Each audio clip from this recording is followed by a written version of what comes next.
Hi, are we going? All right. Hi, welcome to SBR Sports Picks. His name is Jimmy the Bag.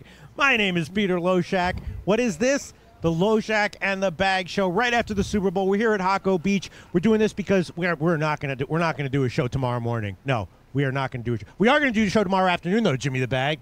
Tomorrow morning we are cooked. We just did a 4.5-hour podcast or betcast from here at Hocko Beach. It was great. All I can do is pray that you didn't follow any of the direction that I gave you throughout the contest. I lost everything I could have done tonight. You know, good thing it's just one day out of 365. But I fucking lost all night long, Pete. I know. Well, you like the Pats. I mean, you know, obviously it was there's, you know, the fumble at the end, I guess could have gone either way. We discussed all the factors during the podcast. You know, the Eagles had a great defense. The Pats had more of a suspect defense, but obviously the play of the Super Bowl was not taking either side. The play of the Super Bowl was taking overs and all offensive props, right? All the offensive props overs cashed. Everything cashed on the overs. Of course, the full game over cash, which I had, but I also had the first half under, as a lot of pseudo sharps had. They all had the first half under. That one lost. I had first quarter under. That one lost. Luckily, I did have the full game over, which I gave the Monday right after the lines came out, and I did have the Eagles myself. And of course, my big play of the Super Bowl, no hoodie by Belichick, and that was a lock though, Jim. That was a lock, though. The fuck do I want to sit here and talk about your success tonight? Okay, yeah. It's tough. Belichick wasn't wearing a fucking sweatshirt. And Gabe Morency had a successful. I know, Jim. You want me to sit here and congratulate you for Belichick not walking with a fucking sweatshirt on? I'm trying to keep things positive, Jim. Yeah, right, Jimmy the Bag had a rough night. I'm not gonna congratulate you for Belichick walking without a fucking sweatshirt on. Sorry, Pete. That's what I want. Someone to congratulate me. Well, I'm not the fucking guy, man. Jimmy the Bag, man. It was a rough fucking night for me, man. I know. And you want to be congratulated for this fucking asshole not wearing a fucking sweatshirt? And it might have been a sweatshirt. They might have been trimmed. It might have been trimmed on a couple sides, man. That's true. If it was the Jimmy the Bag Sportsbook, you would not have been paid. I would not have paid you for that shit. And you're right. You're right. And maybe I won't get paid at the Sportsbook. I did bet it at. But Jimmy the Bag, it was a tough Super Bowl. It was an interesting Super Bowl, a tough Super Bowl. So what were your bets? You want to discuss your bets, or shall we? Yeah, I'd be happy to discuss my bets. I'm not afraid of losing. I'm not afraid of losing. Yes. I'm not, but I fucking lost tonight in front of everybody, all fucking blatant, and yeah, I'm the fucking loser tonight. These assholes are not wearing shirts in the fucking hot tub on a fucking balcony. No, we all see this. I know, yes. I'm the only fucking guy, right? No, come on. It's not. Yeah, no, you're right. I'm the only fucking asshole here tonight. Everybody's having a great fucking time. I'm the fucking loser. So yeah, let's talk about my bets. Okay, I thought these clubs were better defensively. I thought there was going to be some punts in this game.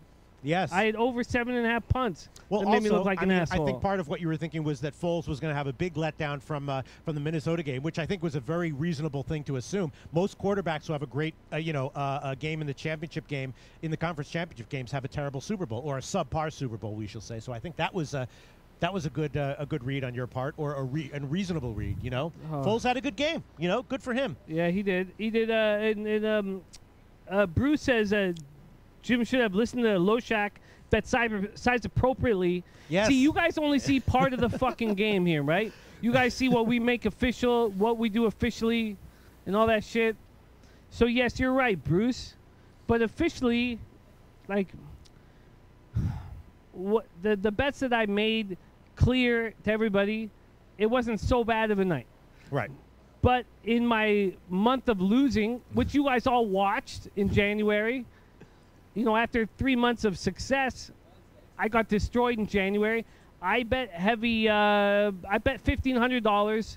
I'll let you guys know. I bet $1,500 on the Patriots before the Jaguars game to win the Super Bowl. It was a drunken, angry decision, and it puts me behind the. But it also was a good decision. But then maybe, well, I mean, not a good decision, but you could have hedged out. You know what I'm saying? I could have hedged out, but I was in a situation where I booked it where I didn't want to. Mm-hmm. You know? Right. Right. I didn't want to hedge out. Obviously, I could have split it in half. You can always lose half of your fucking winnings by, if you have a favorite, by getting the dog on a plus line. You know, I understand that exists. Mm-hmm. I'm not going to jump over this balcony, but I'm upset, man. Yes. I'm just going to be honest with you guys. It was a This was a difficult night for me. I'm happy that Donnie. I'm happy for all the Philadelphia fans. I don't want to bet on the. I feel like an asshole for betting on the Patriots. These guys win every year. I'm happy that the underdog finally fucking stepped up and told Brady to kiss his son for longer. I'm happy for all that stuff. I mean, when doing my research on the game, one thing that I saw that made me think was that, the Eagles were clearly, stronger in the trenches on both sides of the ball. And then the only other factor you had was just, Tom Brady versus Brady versus Foles, and Belichick versus Peterson.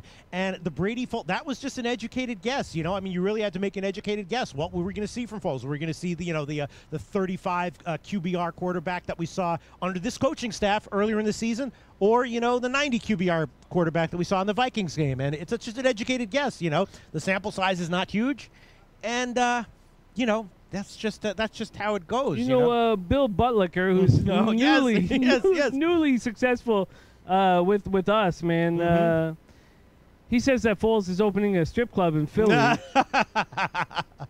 Bill Butlicker's done well. I don't need this fucking computer in front of me. It's clear what happened, man. We can talk about tomorrow's card. I've looked at it. I haven't studied it. I just lost tonight. Yeah. Sometimes you lose, but I lost across the board.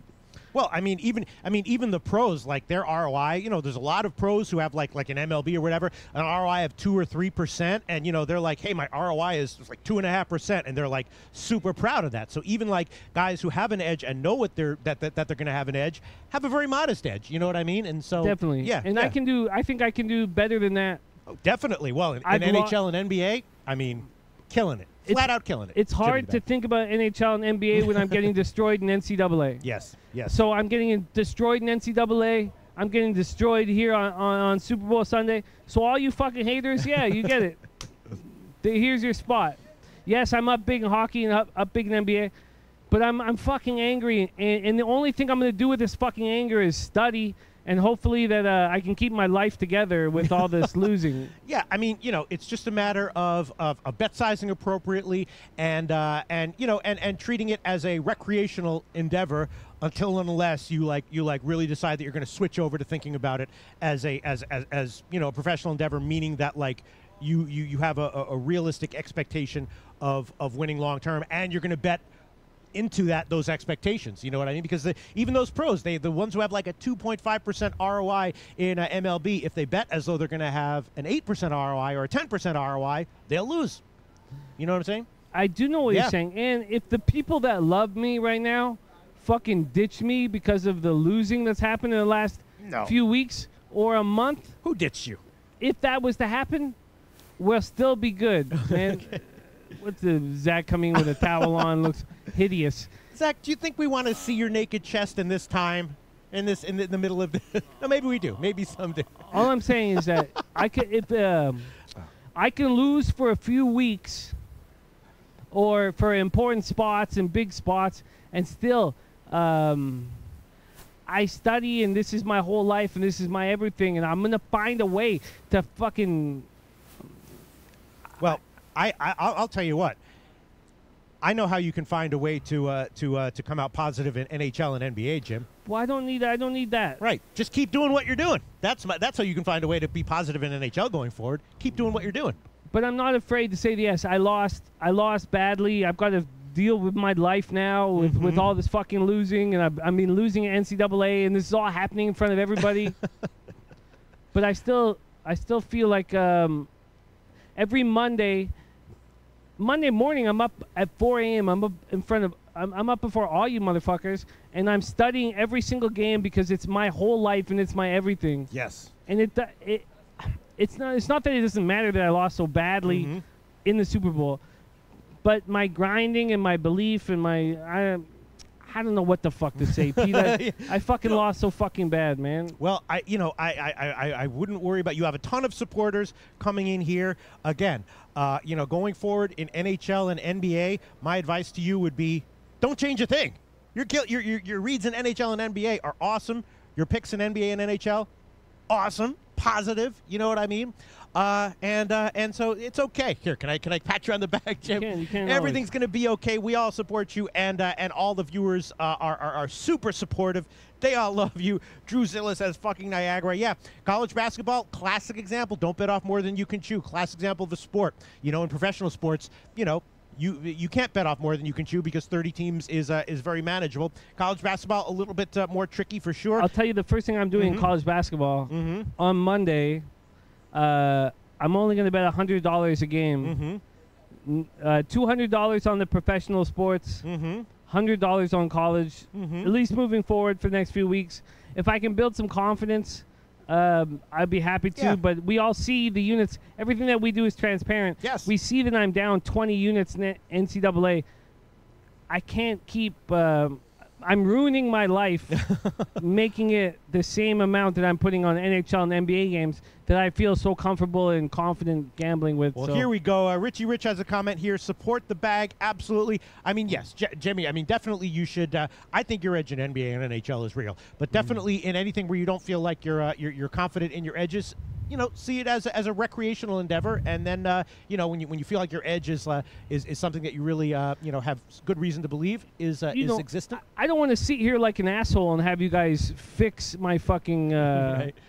what I'm doing wrong. Obviously, we all watched me lose in the NFL. I've been losing in NCAA. Winning in NHL. Winning in NBA, though, Jim. You know what I'm saying? Don't beat yourself up. It's just that it's so visible. Like, it's so transparent. And what we do is try to be... We do everything that we can do to be authentic with this shit. You guys are watching my life crumble with these okay. Super Bowl bets. You want to keep it real? Yeah. We're going to keep it real right now. We're going to talk about NHL. You know what Jim's record is in NHL? Plus 25 units as of right now in our shows. Tell me how you feel about that, Jimmy the Bag. You know, I'm a Canadian, and doesn't mean shit. No, it means a lot. Of course, it means enormous. It's an enormously important thing that I care about very much. But 25 units plus in NHL. No, it means the world to me. We're doing all this. Everything that we do here is visible and transparent and authentic. And all I feel is what's happening in the last 24, 30. That's right. You know, 36 hours. And how do you feel about being up 8 units in NBA? That's also that's pretty damn good, right, Jim? I couldn't be more uncomfortable with where I'm at right now. I'm so thankful that I get to see you tomorrow. Yes. Not tomorrow morning. No. Because I'm gonna get fucked up. We're gonna go for a swim, try and forget, smoke a blizzon, and go for a fucking swim. All I can say, you guys are seeing me. I'm drunk. I'm honest. I'm just being real with you guys. You're drunk. You're honest. You're awesome at NHL. Let's keep the positives in there too, right? It hurts so much, and all I care about is this being a success. This is my whole world. It's my whole life. So tomorrow morning, I'll be hungover as fuck, but I'm gonna grind that card. We won't do the show together till 5 or 6 o'clock. We're gonna have to drive 2 or 3 hours. But don't you think for a second that the bag is gonna grind that fucking card and have NHL, NBA plays studied for at least 4 hours, you know, because this is the only thing I have, and this is all that I care about. Yeah, and Jim, you're so up in NHL and NBA. I mean, that is not easy to do. That's like, you know what I'm saying? That is like to actually be significantly up in 2 professional sports like that. Forget about NFL because you are up on the year in NFL. We'll forget about the Super Bowl. But that is like. You can't just snap your fingers and do that. You have to have take some discipline, hard work, and insight. So let's move on from this. Let's move on. All right. So once again, it was definitely a crazy night. We knew it was going to be crazy. We were hoping it was going to be crazy in a good way, and for the most part, it was. Was for you guys. Gabe Morency had an awesome night. I mean, Gabe Morency killed the props. Gabe is the truth, man. Killed the props, and next year. Listen, I'm telling you, I knew this from the IFBC. I was like, this fucker Gabe Morency knows his shit on NFL props because his speech was about NFL props, and he was talking about how that was his favorite way to bet the NFL, and the props that he recommended in that speech was turned out to be profitable during the year, but I could just tell the way he was breaking it down, the way he was analyzing it, that he really knew. And he admitted that he got much better at props from working on the Fantasy Sports Network. So congratulations to Gabe Morency for nailing a whole bunch of props in the Super Bowl here. Gabe is a fantasy unicorn, yeah. man. Yes, he is. And he's also incredible to party with, Yes. so wonderful to hang out with. Absolutely. The guy is magic wherever he goes, whether he's capping sports or just in the lobby of your hotel, man. So we had a great time tonight. It was great. There was a lot of yelling, There was some cursing. There were some decent jokes, a lot more yelling, and overall it was there was some chicken nuggets, there was beer, there was coffee. It was a fun night, Jimmy the Bag. And, I guess we're going to do it all again very soon, right? Because we're going to do the IFBC again. I was heard in August, which should be fun. Yeah, I mean, the IFBC, we're just studying football. There's no losing. I was losing in this whole. So, yeah, the IFBC will be much more enjoyable. Yes. Because nobody's going to lose. And Jim and I are going to crank it out in the Loshak in the Bag show in NBA, NHL. And Jim, I do very well in college basketball in February. So, just do whatever you. And I've told you before, your reads on college basketball, when you do dig into, I think your only problem is just biting off more than you can chew in college basketball. Because when you dig into a game, you have edges that go against what the market says. And I've noticed that time and time again in college basketball. So February should be good. Then March Madness is going to be crazy. I can guarantee you that. Do you have any leans on tomorrow's action? No, I have not. Although, what happened once again? Vegas once again won in hockey today. Came from behind, on the road, beat Washington. Washington's a tough team. No, I don't. You saw Pittsburgh fuck them so hard. Yeah. They put 7 goals in their mouths. You don't think Washington's a good team? Well, I mean, I don't want to disrespect Washington, right. but I clearly we've seen, if you're looking forward in the NHL, I mean, Oshie needs to step up. No, to be honest with you, I don't think Washington is that good of a team. If they were going to win the cup or move forward, they would have done that in the last 12 or 24 months, and they haven't done that. So still, though, Vegas comes from behind on the road again. Unreal. In the West Coast, in the Western Conference, I can't see anybody fucking with them right now. Now, I don't see them winning the Western Conference. The Predators are a better squad and a seasoned squad, and I'd be surprised. I don't want to say negative things about what they're doing because it's very magical, but I just don't see them. I look forward to see them in the Pacific Division playoffs. There's no way they could get through the Ducks. I don't think. Getzlaff, Al. Both the Ducks and the Preds are playing on the road tomorrow. Very interesting. Jimmy and I, of course, not going to. This is the morning show for tomorrow, but we are going to be back normal as usual for the afternoon show tomorrow. We'll break down the small slate of games, which includes Dallas as a huge home favorite against the Rangers, Anaheim on the road at Toronto. Very interesting there. Nashville on the road at the Islanders. Very interesting there. Jamie Benn and Tyler Seguin, you know what they're doing in New York tonight. What do you think? The same thing I'm doing. The same they're on some beautiful balcony right now. They got more hoes than we got. Definitely hoes. The only one with big tits is the winner of this night's evening festivities. Donnie Rightside is the only one with big tits on this balcony. Absolutely. Donnie Rightside, certainly a very impassioned Phillies backer in the NBA. Oh my God, a big slate of games. I don't even know what to make of this here. What's on the card for tomorrow? Nothing actually looks too terribly interesting, although Detroit with Griffin, that saga will unfold. We'll see how Detroit develops with Griffin. They're a small home favorite against Portland. Jimmy and I will look at that one. Oh, I like the Blazers there, but I have to study it more. Yes. Then Orlando, Miami, Utah on the road at New Orleans. Of course, New Orleans unfolding without Boogie. How will that unfold? That'll be interesting to see what that line is. in the lineup. It'll be nice to see. So all this is very interesting. Jimmy the Bag, you have a ton of supporters. I'm one of them. We all love you. I'm one of them. It's just that everyone's watching it. It's all. I've never been so public with this shit. Yes. It's one thing to lose a few grand alone. It's another thing when everybody's watching you do it. It's tough to take, man. I'm not gonna lie to you, man. It's not. I don't like it. No, I hear you. All I'm saying is your friggin' NBA record needs nothing more to be said about. But I'm very impressed by it. Your NBA record doesn't need much to be said about it. But I'm very impressed by it. And your college basketball analysis. I am impressed by Jimmy the Bag, and I'm not bullshitting you here. No, I feel you, man. And I really believe in the chat and what we're doing. So. Tomorrow, another interesting game in college basketball. Oklahoma as a small home favorite against West Virginia, but a very, very tiny, tiny college basketball card tomorrow. Jimmy the Bag, believe it or not, despite what you are seeing here right now, all fucked up, all crazy after the Super Bowl, we are going to be doing the 6 o'clock Eastern Time Loshak at the Bag show. We are. In the studio, same time, what do you same think, place. Rutgers, Indiana, man? Rutgers, Indiana. Rutgers, Indiana. Oh, my God. Yeah, wow. Ooh, oh, my God. Crazy game. Rutgers at home against Indiana, man. Close to pick'em, yes. Close to pick'em. I don't know what I think about that one. I mean, It'll take a lot of study. I can't tell you the first thing I think of when I see that. I think second half. That is that has second half written all over it to me. But because Rutgers is, you know, I mean, they played. You saw what they did against Purdue. Got a nice little cover there. I like Rutgers at home against Indiana. I'm not going to pretend I don't like that. I look over there and I think that's a nice spot. Yeah. And a pick'em home team. We've seen Indiana struggle on the road. We've seen how strong Rutgers can be at home. Yes, yes. I'm going to study that and break it down, but initially I look at that and I think it's nice. We saw how strong Rutgers can be at home on Saturday. Did you see what they did on Saturday? I did. I mean, it's amazing how home court advantage means that much in college basketball, and that also should be a lesson to all of us to keep in mind. I mean, a team like Purdue that is just way better than Rutgers, right? Way better than Rutgers. If they were at home, they'd be a favorite of however many points and probably covered by double digits. Just because they're on the road, it's a close, tight game. You know what I'm saying? And you see that over and over and over and over and over again in college basketball. Well, we talk about Niagara Niagara St. Peter's. Made me look like a fucking asshole in front of all you guys. It did. I'm not afraid to look.